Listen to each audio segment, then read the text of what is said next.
હે સ્વર્ગસ્થ પિતા, જીવનનો અમૂલ્ય ઉપહાર આપવા અને મને તારા સંતાન તરીકે બોલાવવા માટે હું તારો આભાર માનું છું. આ અવાજ, પ્રલોભન અને ગૂંચવણોથી ભરેલા વિશ્વમાં મને મદદ કર કે હું તારો અવાજ સ્પષ્ટ રીતે સાંભળી શકું. મારું હૃદય અને મન ખોલી દે, જેથી હું તારી ઈચ્છાને સમજી શકું અને તે માર્ગે ચાલું જે તું મારા માટે તૈયાર કર્યો છે. મારી દરેક પગલાં મારી બુદ્ધિથી નહીં, પરંતુ પવિત્ર આત્માના માર્ગદર્શનથી થાય. હે પવિત્ર આત્મા, આવો અને તમારી શક્તિ અને ઉપસ્થિતિથી મને ભરી દો. મારું મન નવું કરો, મારું હૃદય શુદ્ધ કરો અને મારા અંદર વિશ્વાસની આગ પ્રગટાવો.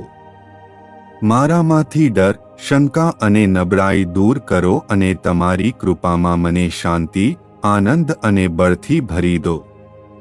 મને એવી બુદ્ધિ આપો કે હું દેવનું વચન સમજી શકું અને એવી સમજણ આપો કે હું તારી ઈચ્છા અનુસાર જીવન જીવી શકું. હે પ્રભુ, આત્માના ફળો મારા જીવનમાં ફૂલે. પ્રેમ, આનંદ, શાંતિ, સહનશીલતા, દયાળુતા, ભલાઈ, વિશ્વાસ, નમ્રતા અને આત્મનિયંત્રણ. મારું જીવન તમારા પ્રેમના સાધન તરીકે વાપરો, જેથી મારા શબ્દો આશા લાવે અને મારા કાર્યો તમારા નામને મહિમા આપે. લોકો મારા જીવનમાં ખ્રિસ્તને જોઈ શકે અને તમારા ઉદ્ધારની શક્તિનો અનુભવ કરી શકે.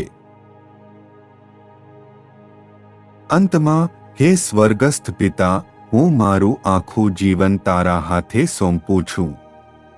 દરરોજ પવિત્ર આત્મા દ્વારા મારી માર્ગદર્શન કર. મને શીખવ કે હું દરેક પરિસ્થિતિમાં તારા પર પૂર્ણ વિશ્વાસ રાખી શકું અને મારા વિશ્વાસને મજબૂત બનાવ, જેથી હું અંત સુધી વિશ્વાસુ રહી શકું. પવિત્ર આત્માની આગ મારા અંદર ક્યારેય બુઝાય નહીં, પણ તે તેજપૂર્વક બળતી રહે ત્યાં સુધી કે હું તને સામસામે ન જોઈ લઉં. હું આ પ્રાર્થના ઈસુ ખ્રિસ્તના નામે કરું છું. આમેન.